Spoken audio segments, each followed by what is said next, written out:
Hello దోస్తులు, వచ్చేసా. ఈరోజు మనం చేపల కర్రీని ఎలా వండుకోవాలో చూద్దాం. ఏంచిన మెంతులు, జీలకర్ర అన్నీ వేసి మిక్సీ పట్టి ఒక గిన్నెలో ఇది ఏవో చేసింది ఫ్రెండ్స్ మా మమ్మీ. నాకైతే ఏం చెప్పత్తలేదు, కానీ జస్ట్ చూసి ఏదో ఒకటి చెప్పేస్తా. మీరు కూడా చూసుకుంటూ చేయండి ఫ్రెండ్స్.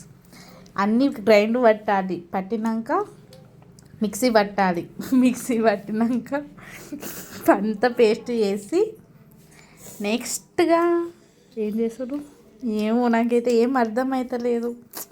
వంటల రానోళ్ళకు ఇచ్చి ఒక గిన్నె పెట్టుకొని గిన్నెలో నూనె పోసుకొని కొద్ది వేడేదాకా ఉంచాలి. తర్వాత దాంట్లో ఇక్కడ కనబడుతున్న ఆకులన్నీ వేసి తర్వాత కనబడుతున్నట్టు అన్నీ వేసి వేయించి ఇప్పుడు అందులో మనం ఇంతకుముందు కట్ చేసుకున్న మెంతిని కూడా వేసేసి నెక్స్ట్ దాంట్లోనే మీకు కనబడుతుంది కదా ఫ్రెండ్స్, అవన్నీ వేసేయండి.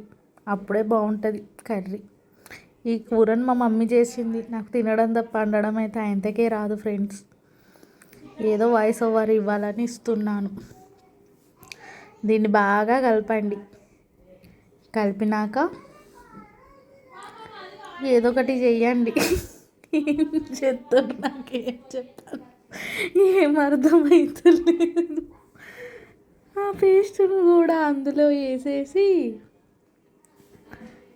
కలిపి గిరగిర తిప్పి అంతే. తినేటప్పుడు తెలీదు ఫ్రెండ్స్ ఇంత కష్టం ఉంటుంది వండడానికి. ఇవన్నీ ఎలా గుర్తుపెట్టుకుంటారో ఏమో.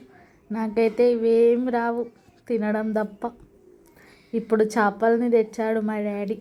వాటిని కట్ చేసి అలా మంచిగా కడుక్కోవాలి ఫ్రెండ్స్. కడుక్కోకపోతే మాత్రం మొత్తం నీస్ వాసన వస్తుంది. అప్పుడు ఏం తినలేం. ఎవరో అన్నారట చేపల్ని నీళ్ళల్లో వేసి ఎందుకు కడగడం, అవే నీళ్ళల్లో ఉంటాయి కదా అని. అట్లా అనుకొని మీరు కడుక్కోలేదనుకో మొత్తం నీసు వాసనే వస్తుంది. ఆ వాసన తట్టుకోలేరు. అన్ని వందలు పెట్టి తెచ్చిన కూరను రోడ్డు మీద పడేసుడు అవుతుంది. అందుకే మంచిగా తెల్లగా కడుక్కొని మా అమ్మ కలిపినట్టు అన్నీ వేసి బాగా కలపండి. కొద్దిగా స్మూత్గా కలపండి. ఇక చేపలే కదా అని గట్టిగా కలిపిర్రనుకో వాటికున్న ముళ్ళులన్నీ గుచ్చుతాయి. మనకు అవసరమా? అందుకే మెల్లగా కలుపుకొని ఈ నూనె పైకి తేలింది కదా, ఇక దీంట్లో చేపలని వేసి కొద్దిగా స్లోగా కలుపుకోండి. గిరగిర తిప్పిర్రనుకో చేపలు పీస్ అయిపోతాయి. మెల్లగా కలిపినట్టు అట్లా కలుపుకోవాలి.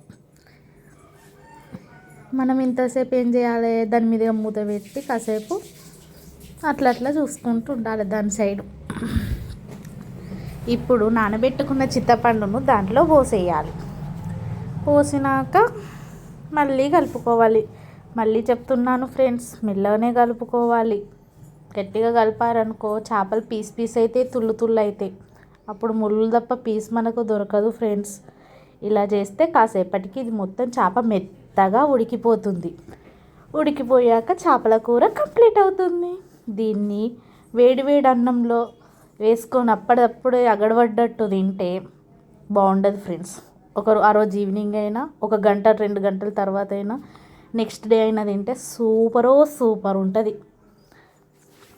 మీరెలా తింటారో కామెంట్ చేయండి ఫ్రెండ్స్. గుమగుమలాడే చేపల పులుసు రెడీ. మీరు కూడా ట్రై చేసి నాకు కామెంట్ చేయండి. Like, share, subscribe. Voice over ఇచ్చింది నేను కాదు మా చెల్లి. చేస్తా అని మొన్న నుండి గొడవ చేస్తుంది. సరే లేవే ఒక్కదానికి చెప్పు అని చెప్పేసి చెప్తే ఇప్పటిదాకా తనే చెప్పి చాలక్క ఇంకా నాకు ఏం చెప్పాలో అర్థం కావట్లేదు, నువ్వే చెప్పేయి అని చెప్పి మొబైల్ నాకు ఇచ్చేసింది. బాగానే చెప్పింది కానీ తనకి వంటలు సరిగ్గా రావండి. అందుకే తను క్లియర్గా చెప్పలేదు. కొద్దిగా మెంతి పొడి, ధనియాల పొడి వేసుకోవాలి.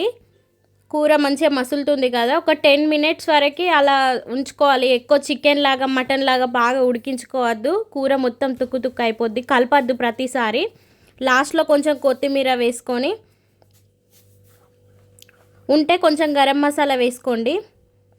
కొద్దిగా అలా కలపండి అంతే, ఎక్కువ మరికి కలపకండి. చేపల కూర రెడీ అయిపోయిందండి. ఒకసారి ఇలా ట్రై చేసి చూడండి. కట్టెల పొయ్యి పైన చాలా బాగుంటుంది. చాలా మంచి టేస్ట్ వచ్చింది. ఎప్పుడైనా స్టవ్ పైన వండుకొనే తిన్నాం. ఫస్ట్ టైం కట్టెల పొయ్యి మీద చేపల కూర. కట్టెల పొయ్యి మీద వండారు కానీ చికెన్ మటన్ అట్లా వండారు. చేపల కూర ఫస్ట్ టైం. టేస్ట్ అయితే అద్దిరిపోయింది. తప్పకుండా ట్రై చేయండి, కామెంట్ చేయండి ఫ్రెండ్స్.